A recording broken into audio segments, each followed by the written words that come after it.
ప్రాణానికి ప్రాణమైన తెలుగు ప్రేక్షక దేవుళ్ళందరికీ నమస్కారం.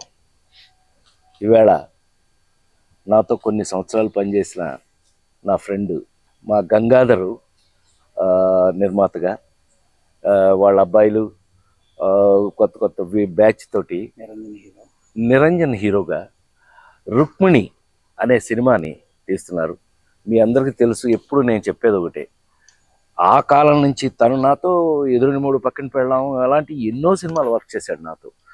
అలాంటిది ఆ రోజుల్లో మేము చిన్న సినిమా సక్సెస్ అయితే సినిమా ఇండస్ట్రీ ఎంత బాగుండేది, గోల్డెన్ డేస్. అలాగే ఇవాళ నేను రుక్మిణి సినిమా పోస్టర్ ఏదో ఫ్రెండ్స్గా నా చేతులతో ఓపెన్ చేయించుకున్నారు. ఇలాంటి చిన్న చిన్న సినిమాలు చాలా బాగా ఆడితే సినిమా ఇండస్ట్రీ బాగుంటుందని నమ్మే ఒక ఆర్టిస్ట్గా ఈ సినిమా చాలా బాగా ఆడాలని మనస్ఫూర్తిగా కోరుకుంటున్నాను.